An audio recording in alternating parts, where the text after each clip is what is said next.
All right, y'all. We are back with a Black History Month panel again for 2023. And we were here last year. We'll be here next year. And every year it's Black History Month 365, 366 every single day, 12 months of year. So if you are not familiar, get familiar and please check out all of the things, all of the writings, articles, panels, episodes, everything we have out all throughout the year. And we're also constantly putting on people who are Black people content creators for horror, like just even if it's just a tweet of, hey, follow these people. So if you can follow us at Girl That's Scary or follow Dread Central, you will find those people. Now today we are kicking it with the content creators, okay? And we have, of course, it's me, Jess, 40 ounce connoisseur, and it's Cat Daddy, and I'm back again, bitches.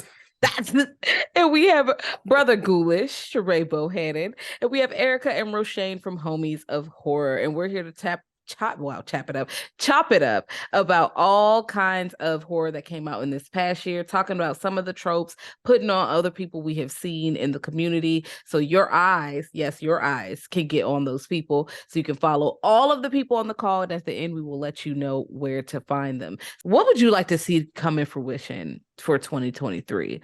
For me personally, 2021 and 2022 had some movies. We were swinging for horror. This is some of the, of course, I was a child. So there were probably more movies that came out, in the 90s or whatever. But horror was also seen as this niche kind of thing that everybody's not going to watch. We can't have a bunch of movies. No, fuck that. They have big releases, little releases, all these releases. I want 2023 to do the same thing. And I know they are because we're in this year. And Scream is coming out in every Scream movie is a good Scream movie to me. I saw the first one in theaters as a 6-year-old. I am tied to that franchise, okay? I don't give a fuck. And Scream 3 is fucking excellent. Fuck everybody who hating. I don't care, okay? I love Scream 3. I love Scream 3. I love it. I love it. Okay. I will argue. I will fucking argue. I don't care. Don't you bring up that plot. Don't you fucking shut your mouth. You close your fucking mouth. You lower your voice. I want more fun movies. Like we've had a influx of like bodies is fucking fun. Megan was fun. The Scream one with the new Scream was brutal, but it was also fun. Like I don't want us, like I like Get Out, and I know that everybody's been trying to keep making the movie like we need to make a Get Out, but not the Black Get Out. We need to make a white Get Out. We need to make somebody else's Get Out. No, stop trying to remake Get Out. You can't do it because it's so nuanced and specific to that experience. Make your own movie. Start here. But you can make movies that say something that are still fun, like Everything Everywhere All at Once. I love when I say I will watch that movie at the drop of a fucking dime and it's over 2 hours. I feel like it's close to 2 hours. I love that movie. And people say it's not horror, and it's not quite, it's more fantasy because of the vibes, but it's some blood. It's some fighting in there, but it's fun. These movies that have been coming out have been giving us, no, let's fuck it. Let's do some fun shit. Freaky was even fun. Like it's going back to the sense of 80s where we don't need to be grounded. We can do Microwave Massacre. We could like Malignant, where we're pretty much redoing what's that movie? Basket Case. We're redoing because a lot of people have seen Basket Case, but there's a lot of people who have not seen Basket Case. And there are a lot of new horror fans, especially the young warthogs who are, in their teens or in their 20s. Of course they haven't fucking seen Basket Case. They were born in fucking 2000. They didn't, girl, I didn't watch that movie until like a year or two ago, and I've been watching horror since 1992, 1993. I've been holding a sippy cup and watching some scary shit. So it's like these movies from the 80s, that era of where we fuck reality, we're going to dive off into fantasy. And then, we're going to literally jump out the window with this one, like Ron Brown's. We are going to like give you something that's extraordinary, not some grounded, not everything psychological horror, which psychological horror, psychological thriller, it's horror. It's just in your brain horror, okay? Twist horror with a twist at the end. It's a horror movie, but I'm tired of the realistic horror being the only horror that's held to the standard of being good. I want it to be fucking bonkers, okay? I want some bonkers shit. I want more Psycho Goreman, bro. That's what I want. I want Dave Made a Maze. I want more of that. Okay, I love that movie. I want more of just let's go take it there like Degrassi. That's what I'm saying. So in this order, we will go Kat, Roshane, Erika, Sharai, Ryan. Well, I'm gonna keep it short and sweet, because I have so many things flying through my mind right now. It's crazy. Um, I think what I want to see come into fruition for this upcoming year is already essentially in the works. I'm always looking for a new Saw film, and Lord, are we being blessed? We're gonna start there, okay? That's where we're going.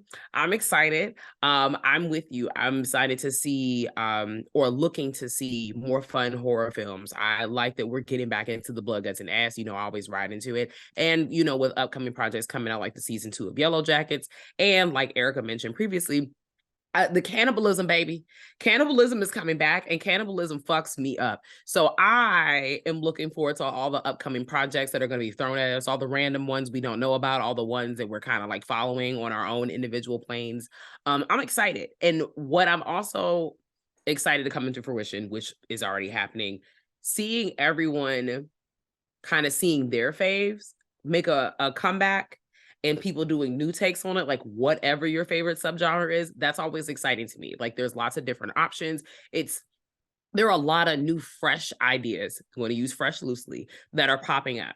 I feel like, yeah, we're getting the same old shit. Like I saw that another fucking franchise is getting rebooted today, and I'm just staring into the lack of sun that exists outside. I'm fucking tired. But with all these reboots that I like to pretend are not happening, a lot of original, loosely, ideas are coming out. And I want to see us continue in that direction. Right. So I'm also trying to keep mine nice and short. I just wrote mine out basically like a birthday wish of things that I hope will happen. The first one being the Exorcist trilogy that's coming out, David Gordon Green. I hope it's good. I hope it's good. Like there was a lot there's a lot of conversation about this Halloween trilogy that just passed. And like it or not, I do think that David Gordon Green had some interesting directorial things that they were trying. And so I hope that he learned from whatever that situation was and applies it to the Exorcist trilogy, because I know the Exorcist is just one of those movies that is held at such a high regard for so many people. And it would be so unfortunate to have this flop. So like I'm just, for every Exorcist fan out there, I'm hoping that this reboot trilogy is good.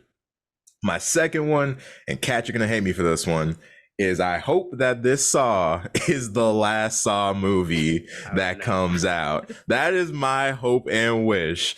Look, like them or not, we've had enough with these Saw movies, man. But I do hope it's good. I hope it's the best Saw movie that has ever been dropped, period. But I also want it to be the last one that gets dropped, period. But that's all. It'll be like Resident Evil. Can't stop, won't stop. We back, baby. Yo, keep coming back. All right, Erika. Okay. Mine is gonna be pretty similar to Jazz, actually. I just want fun horror. Like after coming off of last year, I'm in high spirits. Last year was a great year for horror, and I really just want that to keep going. I want to continue having, although I did enjoy how different all the horror we got was as far as tone and genres, and I do hope that continues. I've just been really leaning into just more like that fun slasher feeling where you can just go and turn your brain off a little bit and just be excited. Like even Terrifier 2 was not my favorite, but I had a good time watching that movie. Like it was just kind of fun to sit there and just watch everything happening on screen and really see people going for it.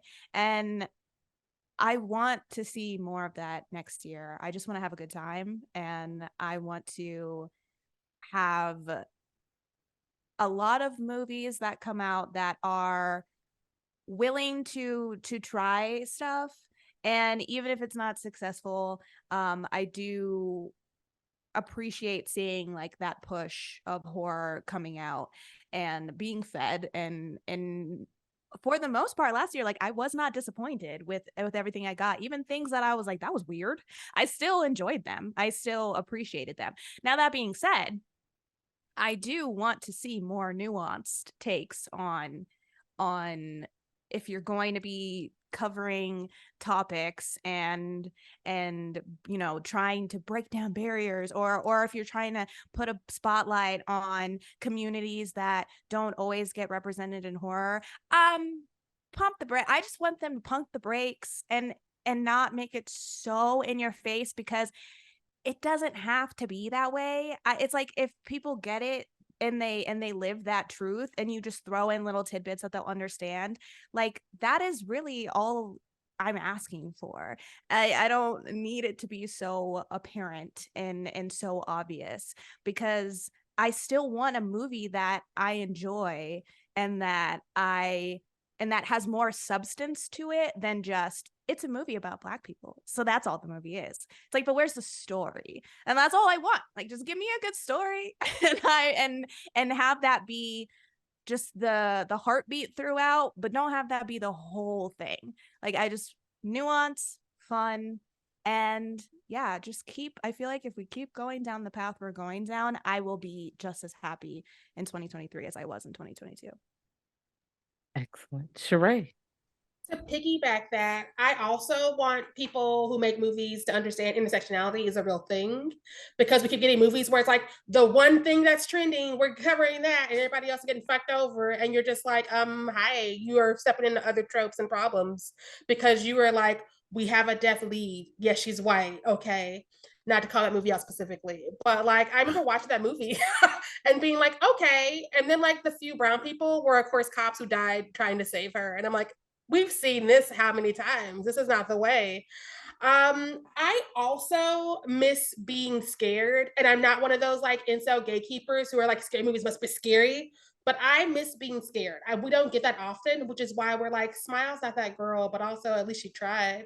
And that makes me sad for all of us, because we grew up being terrified. Like, I remember the first time my little ass sat down to watch When a Stranger Calls, the original. That first 22 minutes, I was like, scary movies are scary? Oh no, this is not what I thought we was doing, Betty Freddy.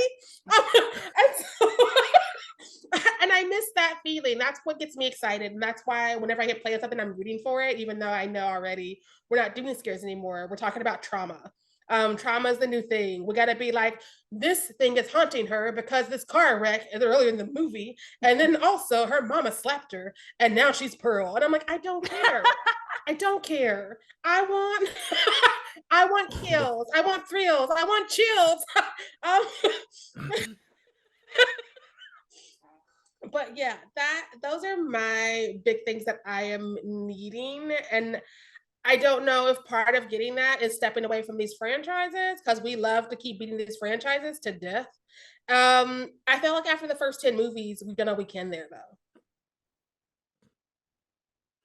Yeah, it's wild that we're getting to the point in time where movies are like, oh, this is movie 12. Girl, huh? Please. Yeah. Oh my God. Ryan, what you got? What you got? What you looking for 2023? So the first thing I wrote down was definitely, I want more horror movies that are based on our traditions and mysticism and folklore in the diaspora. I think that'd be really cool.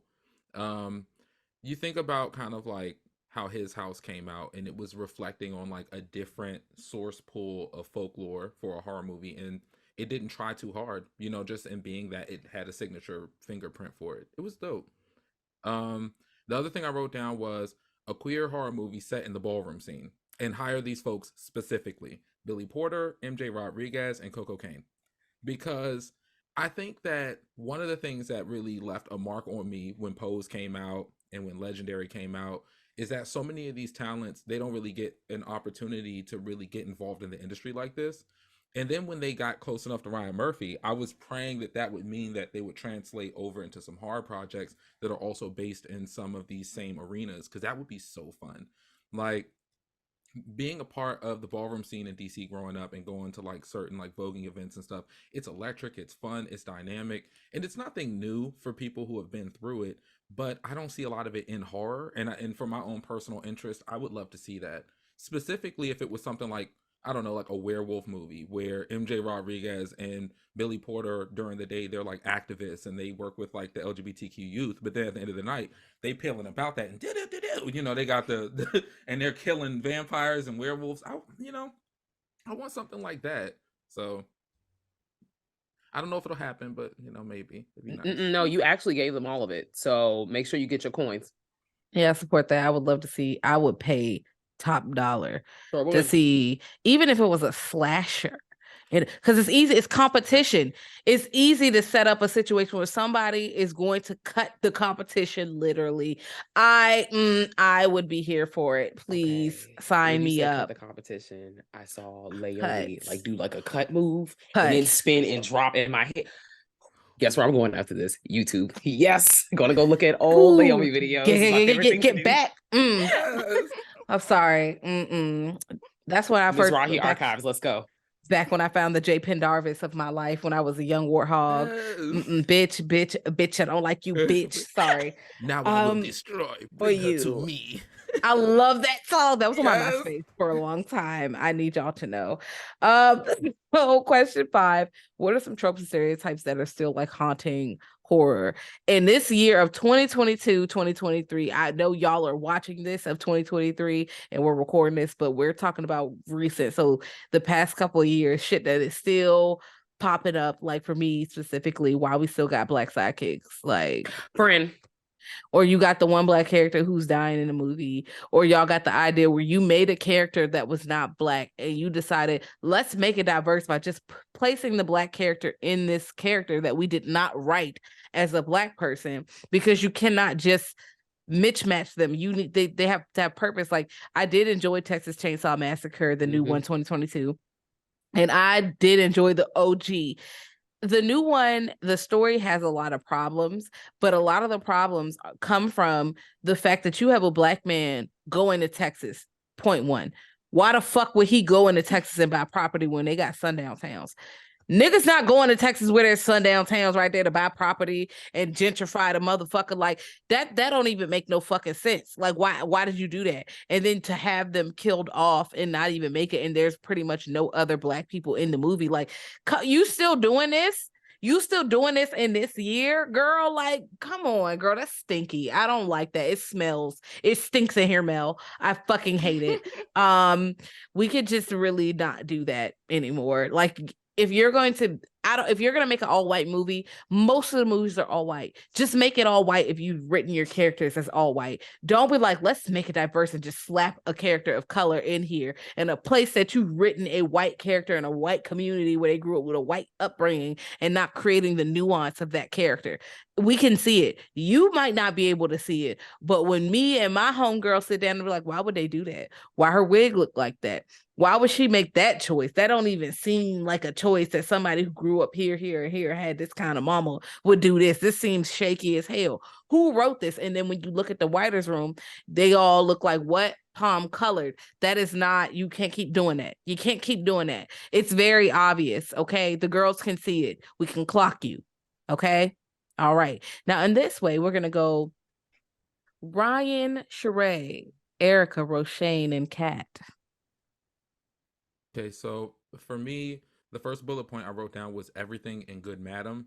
I don't know if everyone watching this has seen it yet. Don't bother. There's a lot of people of color who are pretty much just fighting for their right to servitude, and they're scrubbing the floor and smiling, which is unsettling on a level that I don't think they intended. And then they leaned into also like doing the old like, you remember like when we were kids and they would only show Egyptians as like white people with blonde hair, blue eyes, and it was always like strange.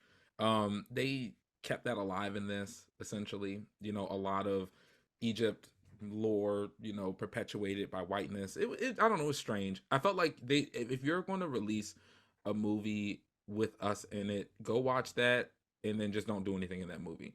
The second thing I put on the list is the only black person in the movie is a therapist or a police officer. When I first started seeing us as therapists, it didn't really bother me because like that's a respectable role. But I think what's starting to happen is they're getting to the end of these movies, writing the scripts, right, and like casting and everything, and they're like, oops, we don't have any black people. Well, we can't put them in these tropes, so we got to put them in something honorable. So then they make them a therapist or a police officer. But somehow that still feels like servitude to the white protagonist, or it still feels like, because it's hard for anyone to complain about these roles, but I would also like to see us as the main characters, you know, or have the stories be about us and like things that are going on with us. And you think about like The Devil Made Me Do It, and I think this is a really good example. That police officer, he's almost like the op to the what's trying to happen. They're trying to move forward with this case so that something good can happen. And he's like, well, I don't know about that, or, you know, this doesn't look good and stuff. He's not offering anything to the storyline. If he weren't there, the storyline could still stand up. So, you know, we might as well have not have been in it. Maybe that was the point. Maybe that's what they wanted me to end up with. They're like, y'all want to be in it or not? You're going to be a maid today, or you're going to be a cop, or a therapist, or you're jumping out the window to save the white family, Annabelle. Oh, stop. Stop. Make your choice. Roll the D8. None of the options are great. None of them.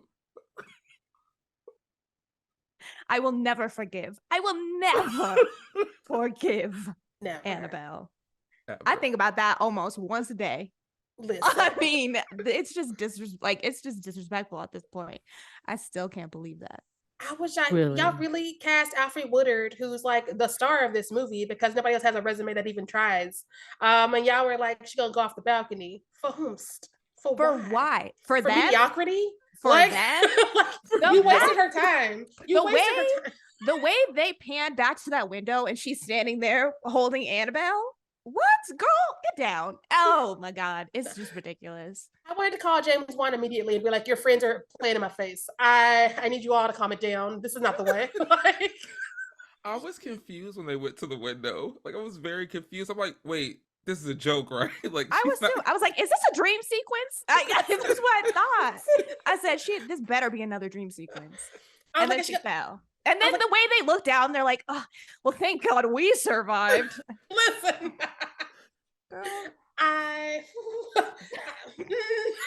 the flames on the side of her face. I hate that movie. I'm afraid that movie. Some tropes and stereotypes that I'm not here for anymore. I don't say this about a lot of things, but we don't need any more fucking slavery and horror. There's no way to tell that story where it's gonna make sense for me right here, right now, because we have decades upon decades upon decades of us being like Black horror slaves. And that's why I've not seen the new Kindred, even though Octavia deserved. But she has other books. Like, as Jazz has said multiple times, there are so many other books where it's not like slavery. Fledgling. Like listen, this is white people being like, slavery? Okay, this is what y'all want. We're like, no, we want some of our other stuff, but you want the slavery. And it's like, nobody wants that.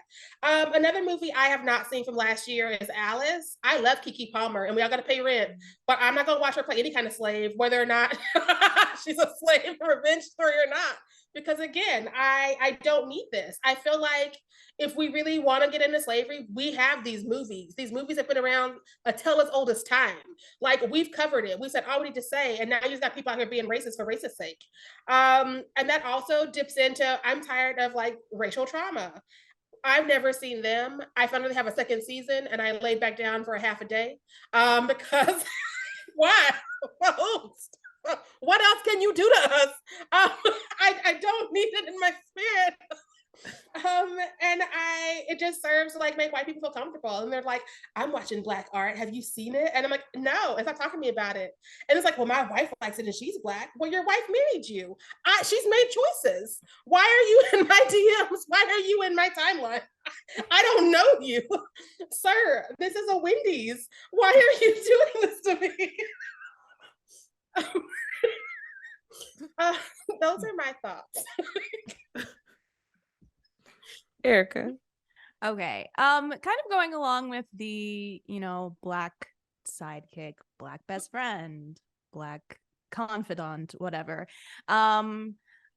It would not be so egregious if they would just flesh these characters out. Why does their existence begin and end with the main character. That's my biggest issue with it. Like, in the sense, like, bodies, I know the director consulted with the actors to get a feel that what they were saying was authentic, what they were doing was authentic. It's so simple. Wow, isn't it easy? There needs to be more substance. We're adding a lot of substance now to our final girls, a lot of backstory, a lot of this is the way that they are, and this is why they are the way that they are, that we haven't always had in the past with final girls. So do that with your supporting characters. Why are they now these fully realized three-dimensional characters, and we're still getting supporting characters that begin and end with our main final girl? I just want to see more. I just want to see more and have these people feel more real and true to themselves and to the types of characters that you are portraying them to be. Because that's where it starts to feel like, oh, did you do this because you wanted us to just see this and think, oh, great representation? Because that's what it feels like when there's nothing to them. And also, too, it was funny at first, but I am also starting to get tired of the Black character being used to hit that joke of them seeing something scary and going nope and turning around and leaving. I saw that 4 times in movies last year, and I think the joke has worn itself out. Like, we got it. I also don't want that to be the only reason for them being in there. As much as I love Fresh, we do have a character in there whose only existence is to be that joke. And that irritated me at the time, and it still irritates me now. Like, I enjoyed that movie. They still fell into having a character who simply became a joke at the end of the day. And my last thing, this might be, others may not feel this way, but because we are having so many reboots, remakes, revisitations, I am a little bit tired of seeing old characters be brought back just for the purpose of bringing in that audience. It can work if they are very important to the story and it makes sense. Do not put them in my face just to say, and Sally's back. Like, why is she here? Why is she here? Why would she still be in Texas? Why go home? Go somewhere else. Like, Get the fuck. It's like, I feel like we're falling into this feeling of we have to bring back a character. And I don't think that's necessary. If you're going to try and introduce a new generation, you can have callbacks that don't have to do with the characters. Call back to just the franchise as a whole. Call back to call back to Leatherface. That's why we're here. Like, I'm just tired of seeing them being brought back. And I know everybody's excited to see Kirby. I'm excited to see Kirby. Do I think she needed to come back? Remains to be seen. I already got 3 characters who have come back for that franchise. I didn't need it. Listen, if you can't kill your characters, perhaps you shouldn't be writing for them anymore. Oh, look, you got a job to do. This is hard, okay? This Listen. is not, I don't know, Dora the Explorer. Does anybody This ain't Wes Dora? Craven's Best Friends race. This is not Wes Craven's Best Friends race. This is Scream. Look. Oh, Lord. It is. Roshane. Okay, so I feel like, again, gonna be echoing a lot of stuff, but definitely the representation. I do think it's getting better. I will say that. And I do think that the genre, specifically horror, is exploring different ways of tackling representation and just having more kinds of people on screen. However, because it's so experimental right now, there's a lot of flops within these, and then there's a lot of misrepresentation, I think. Erika brings up Bodies. I think that's a great example of having an ensemble cast that looks different, where you don't give a damn what their skin tone is. Like, it doesn't actually matter, but the characters are true to who they are just because they are fleshed out real people. And I think that the closer we get to that, where just everyone on screen is a full realized character, it's not just about what race they are, I think we're getting closer to the golden era that we need to be in. But I will say a lot of the movies that weren't the flops did really impress me in the past like year or so. So like I don't have too many things that I'm necessarily like, damn, I feel like this is a super bad trope now. Because like for every 2 movies that will do that trope, you'll get that movie that's like, I see that trope. Here's how you correctly do that. And you're like, oh, okay, thank you for that. I think the biggest thing will be, even though there are some successful reboots with Scream, Prey, Hellraiser, and all those, the original content, like 2022, had so many good originals that it goes to show that, like, yes, a lot of the Leatherfaces, the Michaels, they're all the bloodlines of horror. Like, we all know these people, they're familiar faces, etc., etc. But these brand new stories, there's just so much that can be mined here. There's just so much good that's out there, and there's just so much creativity that is left to be explored. And so with stuff like Bodies, Bodies, X, Pearl, like all the things that are just taking different ideas and just doing their own things, that's what I'm looking for more of. Like a lot of these franchises, they are on their 10s and their 12s and their 13s of movies. Like it's time for some new blood to be in there. And you can keep doing these reboots. That's fine. As long as you're doing them well, sure, have at you. But like still leave that space for new ideas, new creators, and new movies to get the light of day too. Cat. I want y'all to know that I'm walking with everyone when they're talking about all these 10s and 13s, but I'm literally doing this when it comes to... You already fucking know I do not care. Me, I'm nodding aggressively because I'm listening, but I'm like, except this movie and this movie. No, but I'm walking with y'all. A lot of stuff has already been mentioned. A lot of just, people of color, Black people still being in support roles, existing just because, like, I was thinking about Fresh too. Fresh really pissed me off when that happened. Like, I was just like, we're still doing this. Like, every time this happens in a movie, I'm like, this character exists just for this. We never saw that character again. I love that the character knew it's time for me to get the fuck, but actually, like, I was like, okay, who greenlit this? Like, what's going on? Definitely agree with Jasmine. This is exactly what I was talking about in terms of what's the girl? Texas Chainsaw Massacre making a lot of choices. Like a lot of choices. So still me trying to go, you know what? I'm gonna just try to peek around these choices and look at the kills. But it's just like we're still making it's getting better, as Roshane said. However, clearly there's still a lot of work that needs to be done. So that's like, I'll add to the fruition list. I really want to see people make better strides. I still want to see Black leads, brown leads, Asian leads, and not in just all Asian films. Like, I want to see this person be a lead or not just a sidekick. Like, what the fuck is their real purpose? Like, the characters, the other characters should not just revolve their story or livelihood or whatever shouldn't just be revolving around the fucking main character. And then you know how some movies try to give us the main character and then kill it off. Like, they're thinking there are these other films, but it's like, it's not.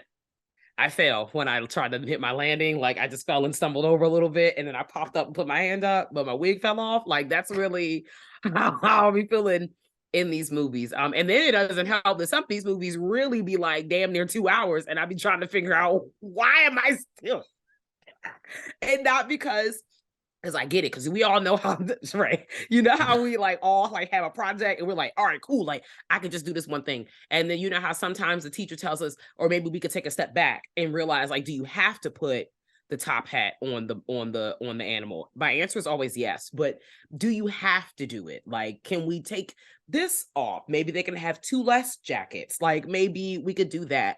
So these are the things I would like to see change going forward, because I'm fucking tired. Like, tropes are going to exist, and that's for various reasons. Like, not every trope is just like, oh, like this is racist or whatever. And unfortunately, a lot of them are. A lot of them are ableist. A lot of them are sexist. Like, a lot of it is just all the ists and the isms. And I see the work that we're doing to move past that. But some of us are still like trying to play catch up. Like, maybe we missed a couple days of school and we didn't take the packet home over the winter break. And I really just need us to catch up, because if you don't get it by summertime, like, bitch, you're gonna be left in the dust. Like, we're gonna start the new school year and all of us gonna be like, remember that movie last year? Remember that person? And now it leaves an ugly taste in my mouth. I don't want to check out none of your shit after that. because I'm also thinking like it's 2022, 2023. Are we still doing this? Stop at 5. Also, Stop at 5 has been stuck in my head for a week, y'all. Please. Well, we have one last question. Just what are some Black-led podcasts, YouTube pages, and people that we could point out that, and especially new, because we've been doing this for some time. I've looked at y'all, I've seen y'all. We were definitely here last year for the program, and y'all have been here before that. But there are other people coming up, because I feel like 2018, 2019, 2020 were the years where people were like, oh, because horror podcasts and horror content was like really going up, but then it was like, oh no, the Black people, we watch horror movies and we have shit to say. And for me, of course, there's Spooky Rice, who watches disturbing ass shit all the time. And if y'all like to watch like watch alongs on YouTube, Alana, I think that's her name, Alana, sorry, but she will put the movie on and she's watching the movie and reacting to them like, oh bitch, why would you do that? And I'm like, I be having the time of my life. I get my life. Please follow her on YouTube. She be watching, and she's kind of new to horror, so it's like watching new horror fans watch older movies. So that's a good time. She's on like movie 5 of Nightmare on Elm Street, which is a good time right now. She's really like going through all the movies, so please check them out. Let's do Brian, Kat, Sharai, Roshane, Erika this time. Who you got that you could lift up and that people could put their eyes on? So for the first person, definitely Scream Kings. I really had to throw them out there. They're funny. They know everything about the genre. And yeah, definitely Scream Kings. The second one is not horror, but that conversation with Tariq Ali. So this is a podcast that premiered maybe a couple weeks ago, and Tariq Ali is someone I've been following since YouTube, and he's like gotten to a place where he's a really big content creator. But this is a very different side of him because it's very vulnerable and it's great for mental health awareness. So especially if like you're somebody who, I feel like a lot of us are like content creators, and some of the people who support us and listen to us, they are trying to get started as well. I definitely think people should listen to this podcast. It's very, very helpful. The third one is Quiet Part Loud by Gimlet Media and Monkey Paw Productions, because I feel like a lot of people, because there's just so much stuff going on, didn't really see when this came down the pipeline. Even admittedly, I didn't really see anything about it until Jordan Peele sat down and was talking with, I can't remember which newspaper outlet it was, but he was letting them know that he wanted to make the scariest podcast of all time. And I was like, oh, I mean, this sounds like a good time. Let's listen to this. It's scary. It is pretty damn good. And it's only like 10 episodes. So like it's like 4 hours worth of listening. So I was able to knock it out in like a couple days, and I really highly recommend it. It's very, very interesting. So yeah, those are my 3. There's one more. They're not technically new, but and I'm pretty sure that this is on some of y'all lists. But Rise from the Dead podcast by Ash has a new host on board, Jeremy. Yes. So definitely, go check that out as well. So yeah. You took my Scream King, so I gotta like improvise a little bit. Oh. But also Anthony Jerome finally got a podcast called Fuck You Hexed. And it's the moment we all knew it was gonna be. So go hit play on that real quick. He covers random shit, sometimes movies, sometimes dreams. I don't know. And it's him talking to himself in his drunk self. It's called Jerome. And it's a moment, y'all. I'm not doing it justice. Just hit stop on me and go hit play on that. I don't know how long Ghost D has been around, because like that's something I got into last year, but I'm here for all of her YouTube videos. I love the list that she puts together. I love the way she talks about them, because she's not like, this is why. She's like, no, it's here because I feel this and I see this. And I'm like, I see that now too. Thank you. So I'm here for that as well. And my cheat, because we get to cheat apparently for one of them. The Evil Tyrone is doing the good Lord's work when it comes to community building on that YouTube channel. Like I don't even know how many times they go live a week anymore because I can't keep track. I just roll in when I'm hungover on the weekend and be like, who all did I miss? Who all was here? And it's a lot of people. Sometimes it's me. I'm like, that was this week. Damn. Look. Yes. I was just like, yes. I love Talk to Evil Tyrone. I want to throw out there, in addition to all the other things you guys mentioned, because I already follow all these people, but it ain't about us today. I'm going to throw out there, don't go in there, girl pod. With Miss B and Miss Tech. I be having such a good time. Like, they really be like, these your favorite Aussies, and y'all are. Like, I be like, yes, they got a new episode. It may not pop up all the time. I wish I would, but I also like be life. So I just be patient. It's always a fun, exciting thing. I really just truly enjoy hearing fun and refreshing voices, cover content I may have heard, may have not heard, but just getting a new perspective, especially from people in the community. Because I feel like I'm just chopping it up with my friends or listening to my peers or whatever, just like cover the same shit. And I'm very fucking excited.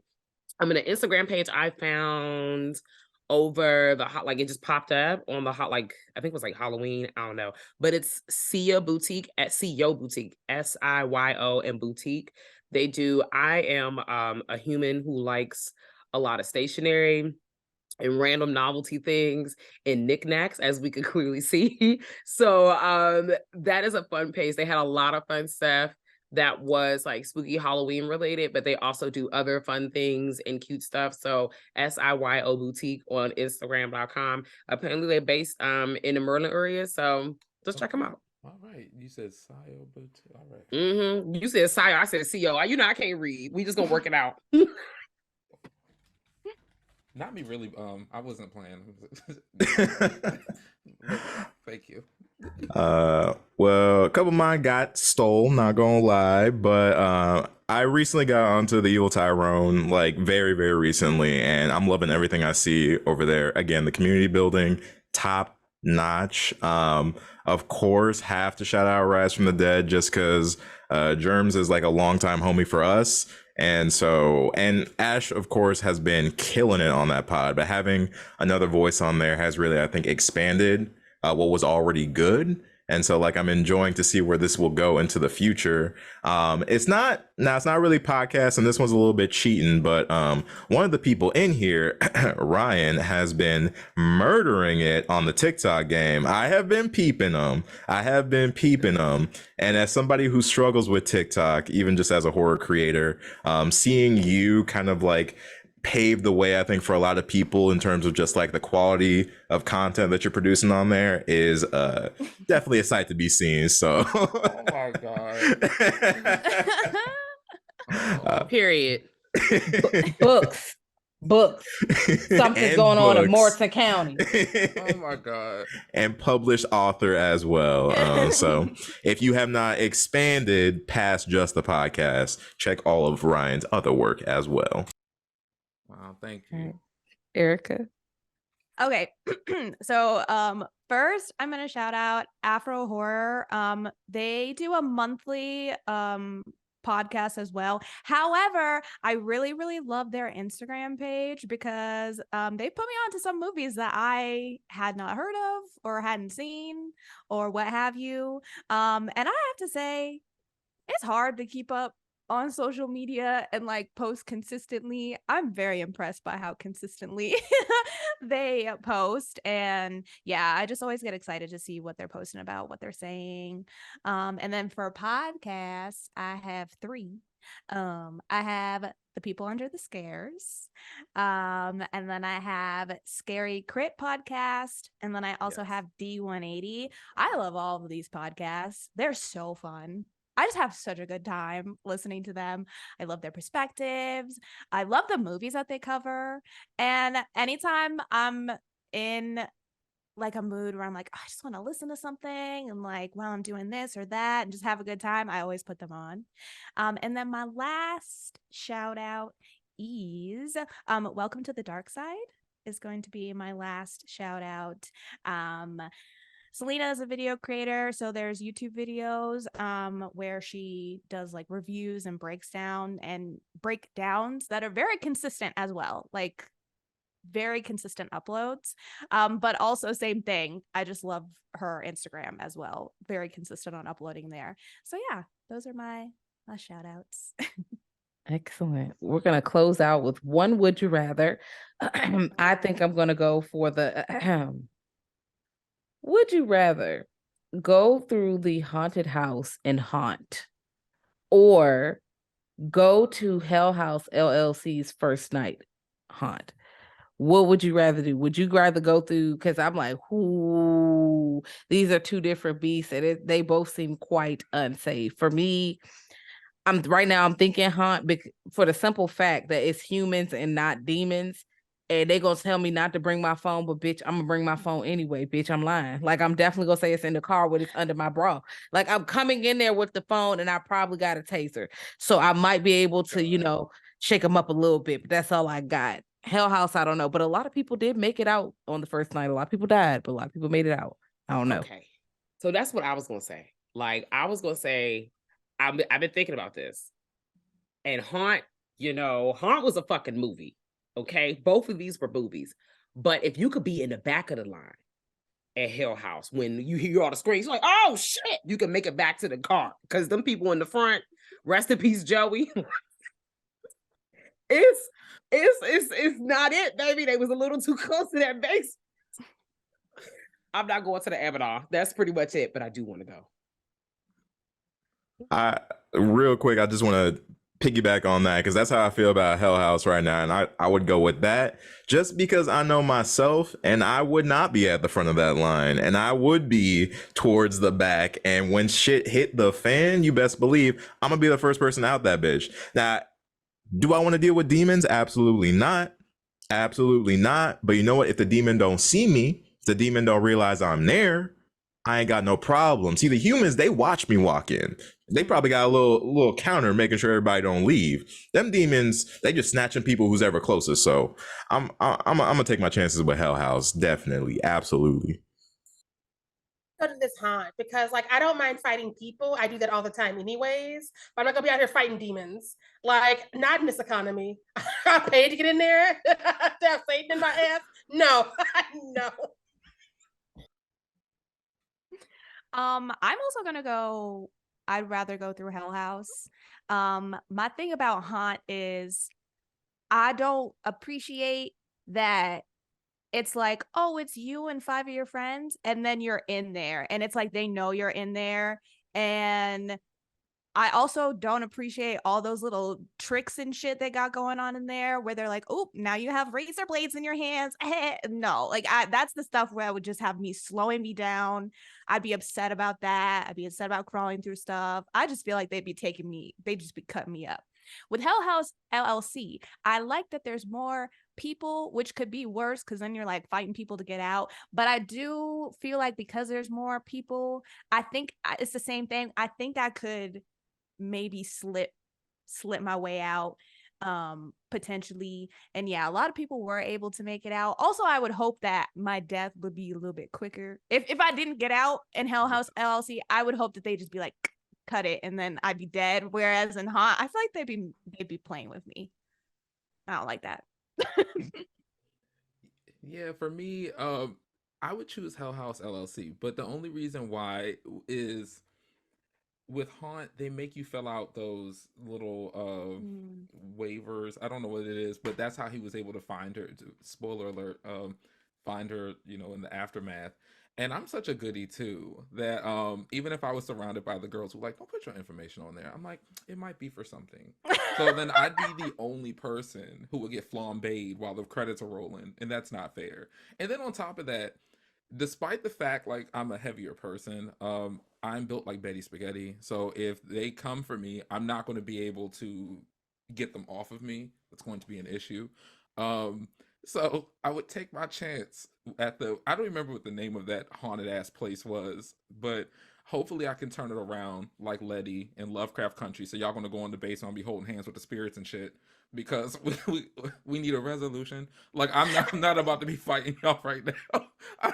There are days where, like Solange, I walk out the house with Florida water. Hopefully they catch me on one of those days. Other than that, just if y'all don't mind, I'll give you the password to all the Brother Ghoulish stuff. Just do a little ceremonial video for me. And let them know that I tried. I just wanted to go to a haunt. That's all I wanted. It's the way Betty you brought Spaghetti. Leah into it. It's the way you brought Leah into it. She mind her up is in the afterlife. She's like, wait, what's this panel? Y'all cutting up cutting up on the microphone, y'all. So we are about to close this thing on out, and we're gonna have everybody, say where they can find you. And of course, you can always find us at Girl That's Scary on Instagram, on Twitter. If you go into the Google search bar and type in Girl That's Scary, you will get a lot of results. So Ryan, Sharai, and then Homies of Horror, tell everybody where they can find y'all. So you can find me on social media at Brother Ghoulish. And I actually started a few Arthur pages since my first book, There's Something Wrong with Morganton County, came out. So that's on Instagram and TikTok right now at Ryan W. Kinney, those spaces.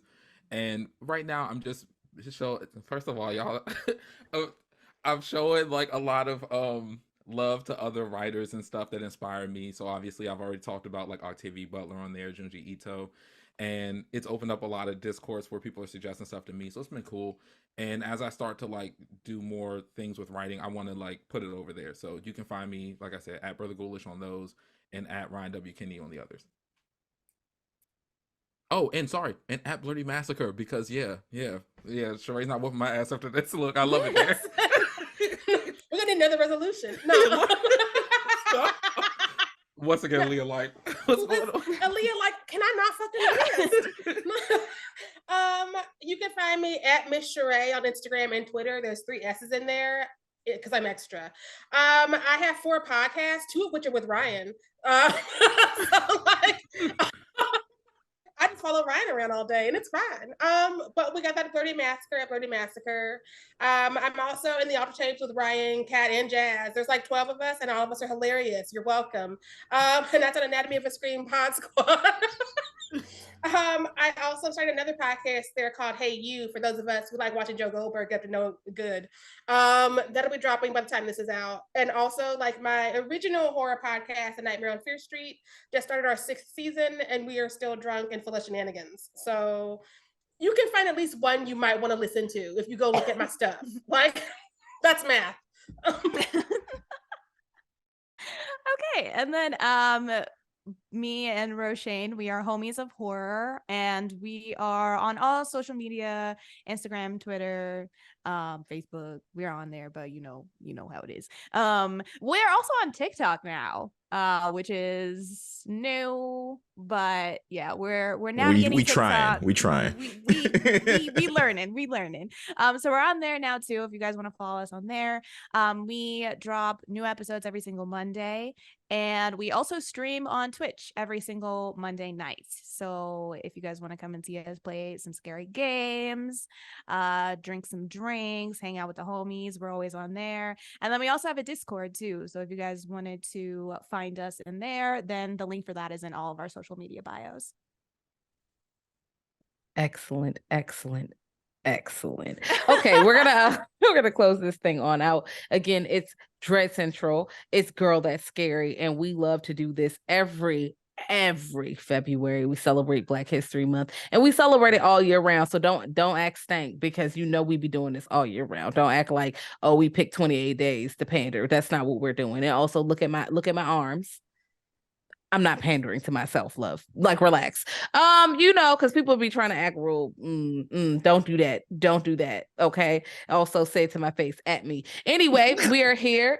Black History Month. We'll be doing panels all month long, interviews, episodes. We'll probably have some watch-alongs. Y'all know I'm gonna get back. Y'all know I love to get back to the swing of things with Clubhouse and have people on there. Afro Horror also does a lot of watch-alongs on Clubhouse. If you are not familiar, get familiar. We'll be having all kinds of fun articles. There's gonna be a big-ass horror list coming out of Black horror with Black leads. And I mean, the list is well over 60 films. So it's gonna be lots of options for you guys. So check that out. Check this out. Share it with your friends. Enjoy Black art all the time. When you see it, press play, okay? On purpose. Be intentional about supporting people who do not look like you or do not have your experience. That is the way to make change. But yes, thank you guys for joining us. And until next time, y'all, bye. Bye.